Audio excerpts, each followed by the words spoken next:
Antiveros, ang hirap sa'yo. Gusto mong tumakbong presidente, ganito ka. Anak ka ng tutsa. Ang presidente, hindi ganyan. Walang presidenteng marupok. Walang presidenteng mahina. Palamura pa rin bunganga ng Banateros eh. Ito nga si Jack eh. Sa SM9 na, dumi pa ng bunganga. Totoo naman eh, di ba? Hindi yun eh. It's because meron talaga siya nagawa sa bayan. Ang dami niya nagawa sa bayan, sa Davao City. Kita namin yun. Inilibot kami. Ipinakausap kami sa tao. Hindi yung peke, alam mo yun na, eto, gagawin lang namin. Hindi, pinakausap kami sa tao. Nakausap namin. And they were really thankful kay Pastor Kibuloy. Ngayon, may akusasyon sa kanya. Bakit kami naniniwalang hindi siya guilty? Nakita namin mga ebidensya eh. Alam namin yung nangyayari. Meron kaming alam doon sa nangyayari. At isa pa, ito si Rene. Kitang-kita na ninyo. Hindi na patunayan. Nung mismong inakusahan ni Rene. Tandaan ninyo, nag-akusa si Rene dito sa tao na ito, si Ontiveros, na kinuha sila, binabayaran sila para magsinungaling. Hindi na patunayan ni Ontiveros na mali si Maurilio. Walang sinasabi, ulitin ko, linawin ko, walang sinasabi ang DOJ na totoo ang sinasabi ni Maurilio. Wala pa dun sa ganong aspeto. Pero isa ang sigurado, hindi na patunayan ni Ontiveros na nagsisinungaling kami, may actual malice, dahil hindi niya napatunayan na nagsisinungaling si Maurilio.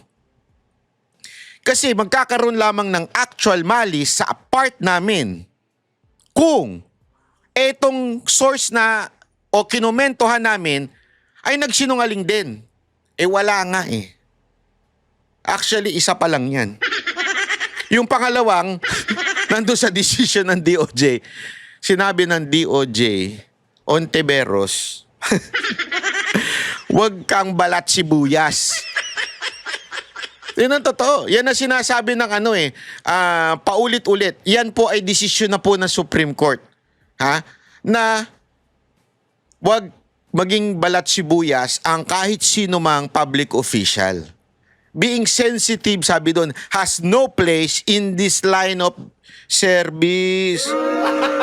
Gago!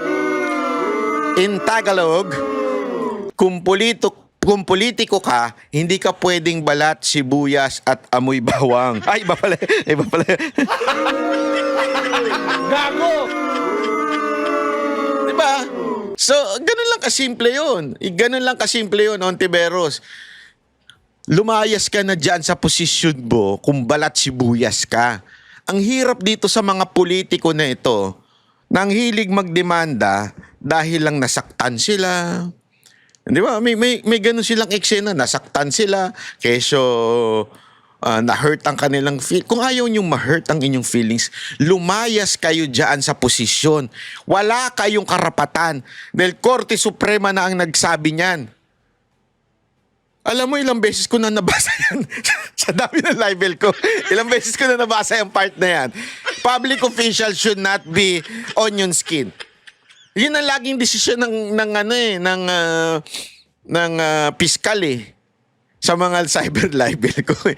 Kasi alam mo, sabi kasi nila sa akin, sabi nila, ewan ko kung totoo, pero kasi naman banat ba, pag bumanat ka, ang sakit. Alam mo, masakit lang akong bumanat kung totoo. Kung hindi naman totoo, hindi ka masasaktan. Sabi ko nga sa inyo, kahit sino pang bumanat sa akin na bakla ako, tsupain ko pa sila. Alam mo yun? Kasi wala ka... okay eh. Sige, go. Bana, gusto mo yan?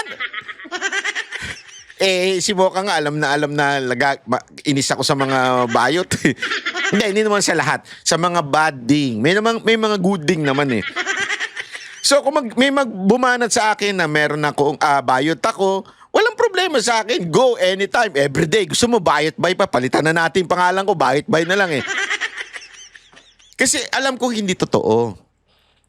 Meron pang isang pangit na loyalista. Inakusahan ako na may anak daw akong hindi sinusustentuhan.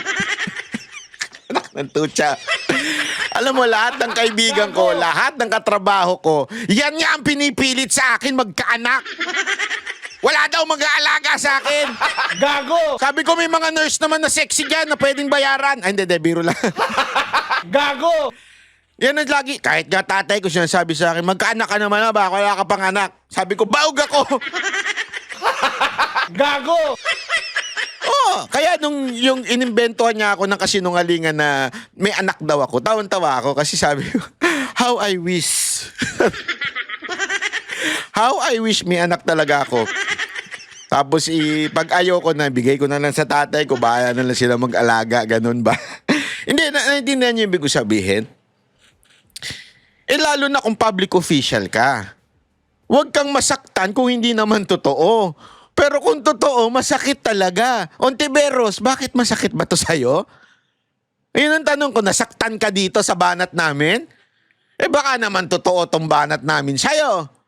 Kaya ka nasaktan. Ontiveros, ang hirap sa'yo. Gusto mong tumakbong presidente, ganito ka. Anak ka ng tutsa. Ang presidente, hindi ganyan. Walang presidenteng marupok. Walang presidenteng mahina. Yung ngayon lang. Yung presidente ngayon, sobrang hina. Wala tayong magagawa. Ganyan na talaga yan. Pero ganun di ba? Malinaw na malinaw yun. Huwag kang balat sibuyas. So, kung alam mo yan, bakit mo kami ginaganito? Isa lang ibig sabihin nito. Yung katarantaduhan mong you are a human rights advocate. Kasi yan ang isa sa mga advokasya nito ni Ontiveros Yung human rights advocates mo na estilo pinapalabas sa taong bayan ay isang katarantaduhan. Bakit? Karapatan din namin As a human, we have a right as a freedom of speech as long as we do not invent. We do not invent. Dito sa aming komento, hindi naman kami nag-invento. Invento ba namin yung nag-akusa sa'yo? Nagtaka nga kami. Ang kinasuhan mo kami, hindi siya. Bakit? Kasi ayaw mong direktang madesisyonan ng korte na nagsisinungaling ka? At hindi mo napatunayan na sinungaling si Maurilio? Yung ba? Ibig sabihin nun?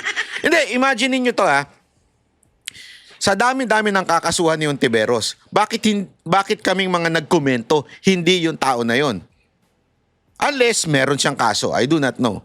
But as of now, ang alam ko, wala pang kaso na, ewan ko correct me if I'm wrong, I'm willing to be corrected. Pero as of now, wala akong nakikitang kaso doon sa tao. Kasi dito sa kaso na to, may lumabas na balita. Kaya lang kasi, magulo Magulo yung balita. Sa kaso na to, nagulat ako kasi wala si dito. Wala si Rene dito. Sandali i-double check nga natin baka mamaya mali tayo. Pero alam ko kasi wala siya dito. So ano ibig sabihin na wala siya dito? Bakit kami ang kinasuhan mo? Ito yung mga kinasuhan niya. Versus Attorney Ferdinand Topacio. Pangalawa talaga ako, Byron Cristobal alias Banat Bay. Jeffrey K. Eric. Si Crisette, KP, kasama ka dito. Congrats din sa'yo. Si Joy Sonsa, si Alex Destor. Alex Destor alias Tio Moreno. Alex! Ang ina mo, Tio Moreno. May pa-Alex, Tio Moreno ka pa. Alex, pangalan pa mo pala, ha? Sa gabi, ano pangalan mo, Alex? Tio Moreno sa umaga. Sa gabi, ano? Gusto wala si Rene dito. Ba't di mo kinasuhan si Rene? Ibig bang sabihin nun, di mo kaya talagang patunayan na mali siya? O nagsisinungaling siya? Alam mo, this will hunt you down. Maling-mali yung ginawa mong step nung dinimanda mo kami. Sabi ko sa'yo, ibabalik at ibabalik ko sa'yo to hanggang 2028. You just created a monster. Your monster. I'm telling you, ibabalik at ibabalik ko sa ito hanggang 2028 na hindi mo napatunaya na sinungaling kami, na may malis kami sa aming pagsalita at pagbigay opinion doon kay Rene o si Maurilio. Ibig bang sabihin din nun, hindi sinungaling si Maurilio? At totoong tinanim nyo lang siya? Nako po, Ontiveros, nayari ka. Checkmate ka. Oh. Kaya salamat na lang sa napakatikas kong abogadong si Attorney Pizarra. Si Attorney Jordan Pizarra. Jordan, pangalan pa lang eh. Panalo na eh, di ba? Jordan eh. Oh. Ay, nako. Ontiveros, yari ka talaga dito. Sabi ko sa'yo, yari ka dito. At yun nga mga kababayan, anong masasabi niyo sa balitang ito? Maaring ihayag ang inyong opinyon at kuro-kuro sa comment section sa ibaba. Huwag din kalimutang mag-like, mag-subscribe at mag-share sa bidyong ito. Maraming salamat sa panonood.